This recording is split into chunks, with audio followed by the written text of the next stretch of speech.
Dear student, प्रश्नावली हम 3.2 का फर्स्ट क्वेश्चन देखेंगे। सेकंड पार्ट इसका है कि क्वेश्चन क्या बोल रहा है कि कहा है कि यदि 5 पेंसिल 7 कलमों का कुल मूल्य 50 रुपये है, जबकि 7 पेंसिल और 5 कलमों का कुल मूल्य 40 रुपये है, तो एक पेंसिल का मूल्य और एक कलम का मूल्य ज्ञात कीजिए। तो हमने इसीलिए मान लिया है कि माना एक पेंसिल का मूल्य जो है x रुपये है तथा एक जो कलम का मूल्य हमने कितना रुपये मान लिया है, y रुपये है। इस प्रकार इसकी सहायता से समीकरण बनाना है। समीकरण सहायता से हम टेबल बनाएंगे। टेबल बनाने की सहायता से हम क्या करेंगे, ग्राफ बनाएंगे और ग्राफ के माध्यम से हम बताएंगे इसका हल कितना आता है, एक पेंसिल का मूल्य और एक कलम का मूल्य। तो देखते हैं, यहाँ पर हम मान लिए कि माना एक पेंसिल का मूल्य x रुपये है तथा एक कलम का मूल्य कितना रुपये है, y रुपये।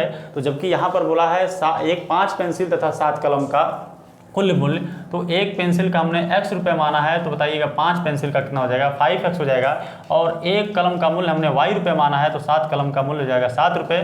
कुल के लिए दोनों को ऐड कर देंगे और कुल कितना खर्च आया है आपका 50। तो हम मान लेंगे इसको समीकरण नंबर कितना मान लेंगे 1। और सेकेंड बार में इंटरचेंज कर दिया है कि अब की बार पूछा है कि 7 पेंसिल का मूल्य और 5 जो है कलम का मूल्य अब की बार कितना रुपये दिया है, 46 रुपये। तो इसको हम मान लेंगे समीकरण नंबर कितना मान लेंगे 2। अब हमें समीकरण 1 और समीकरण 2 की सहायता से टेबल तैयार करना है, जिसके लिए हम ग्राफ पर दिखाएंगे। समीकरण 1 से हम कह सकते हैं कि 5x जो होगा वो 50 में से अगर हम 7y को घटा दें, फिर x का जो वैल्यू होगा 50 - 7y और बटे में आपका कितना हो जाएगा 5। इसकी सहायता से हम टेबल ज्ञात करेंगे। तो देखिए टेबल कैसे हो जाएगा, x और किसका मान, y का मान। देखिए कैसे ज्ञात करेंगे, यहाँ पर हम y का वैल्यू सबसे पहले हम कितना रख देते हैं 0। तो y का वैल्यू 0 करेंगे, 7 भी 0 हो जाएगा। तो 5 में 50 से भाग देंगे, 50 में हम 5 से भाग देंगे तो आपका 5 दाम कितना हो जाएगा 50। और यदि हम y का वैल्यू अगर 5 रख दें तो 5 7 35, 50 से 35 अगर घटाएंगे तो आपका बचेगा कितना, आपका 15। और 15 में अगर 5 से भाग देंगे तो 5 यहाँ कितना हो जाएगा 15, जो आपका x का वैल्यू कितना होगा 3 होगा। ये इसी प्रकार हम समीकरण 2 से देखें तो ये आपका है 7x + 5y बराबर कितना है 46। तो हम कह सकते हैं 46 को अगर 5y को उस साइड में ले जाएंगे तो माइनस कितना हो जाएगा 5y। तो यहाँ से कह सकते हैं कि x बराबर हो जाएगा 46 माइनस आपका 5y बटे में कितना हो जाएगा 7। इसकी सहायता से टेबल तैयार करें। तो टेबल में x का और y का वैल्यू फाइंड आउट करना है। तो देखिए आपका ऐसा वैल्यू लें कि जो बीच में माइनस है वो प्लस हो जाए और जुड़कर 7 से कट जाए। तो बताइए कौन सा वैल्यू होगा। यहाँ पर 5 प्लस बनाना है माइनस को, तो -2 ले लेते हैं। -2 लेंगे तो -5 गुना कितना हो जाएगा 10, माइनस माइनस प्लस हो जाएगा, +10 होगा।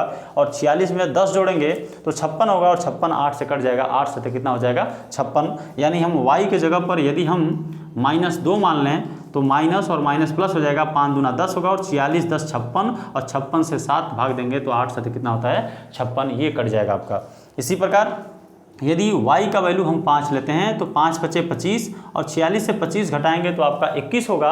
और 21 को अगर 7 से भाग देंगे, 7 तरीके कितना हो जाएगा 21। तो यहाँ पर कितना होगा प्राप्त 3 प्राप्त होगा। अब इसकी सहायता से हम क्या करते हैं, ग्राफ दिखाते हैं, ग्राफ पर प्लॉट करते हैं। तो ये हमने माना, ये कौन सा एक्सिस है, ये हमने मान लिया आपका, इसको हमने मान लिया x अक्ष मान लिया।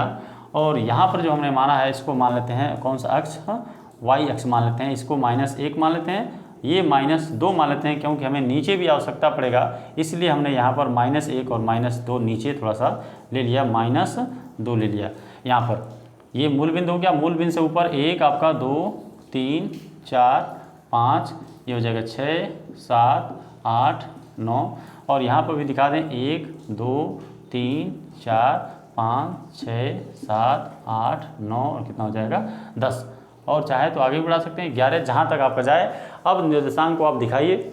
यहाँ पर पहला है 10 0, तो x पर हमें 10 चलना है और y पर कितना चलना है 0 चलना ही नहीं है। तो x पर 10 चलिए तो 10 आपका x पर यहाँ पर है और 0 का मतलब यहीं पर होगा, तो इसका निर्देशांक हो जाएगा 10 0। एक बिंदु हमें मिल गया 10 0 यहाँ पर।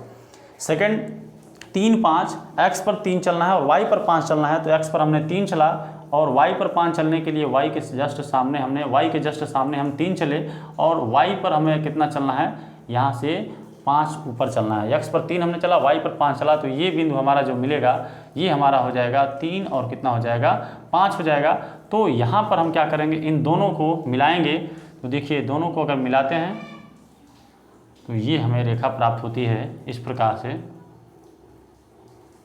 इस प्रकार रेखा हमें प्राप्त हुई। जो रेखा का समीकरण था 5x + 7y बराबर कितना था आपका 50, ये पहली रेखा का समीकरण हमने क्या कर दिया, दर्शा दिया। अब सेकंड के लिए अब क्या करेंगे, सेकंड के लिए निर्देशांक देखिए कितना है 8 और -2। x पर 8 चलना है और y पर नीचे की तरफ चलना है, क्योंकि माइनस में है तो नीचे माइनस y का अक्ष होता है।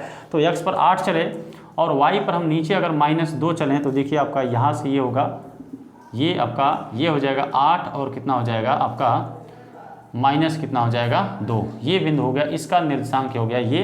अब चाहे तो इस डॉटेड लाइन को हम मिटा सकते हैं, क्योंकि हमने प्लेन पर बनाया है तो हम यहाँ से मिटा देंगे और इसको दिखाएंगे मिलाकर। तो दूसरा आपका है 3 और 5 है, सेकंड 3 5, तो 3 5 ऑलरेडी हमको मिल चुका है, x पर 3 y पर 5। तो 3 5 आपका यहाँ पर है, 3 5 यहाँ पर, ये आपका हो जाएगा, हमने दिखा दिया 3 और 5 हो गया। तो ये आपका x का वैल्यू 3 था और y का वैल्यू कितना था 5 था। तो हमारा जो समीकरण है दोनों, समीकरण 1 और समीकरण 2, समीकरण 2 का समीकरण हो जाएगा 7x + 5y बराबर कितना हो जाएगा 46। और देख रहे हैं कि दोनों रेखाएं एक दूसरे को कहाँ पर छेद कर रही हैं, 3 और 5 पर छेद कर रही हैं। तो जो समीकरण रेखाएं एक दूसरे को जहाँ पर छेद करती हैं वही समीकरण का क्या होता है, हल होता है। तो हम कह सकते हैं समीकरण दोनों का हल जो होगा 3 और 5 होगा, यानी x का वैल्यू कितना प्राप्त होगा 3 और y का वैल्यू कितना होगा 5। तो हम कह सकते हैं कि एक पेंसिल का जो मूल्य होगा वो कितना रुपए होगा 3 रुपये, और एक जो होगा कलम का मूल्य जो होगा वो कितना होगा आपका 5 रुपये। ये आपका आंसर होगा। धन्यवाद।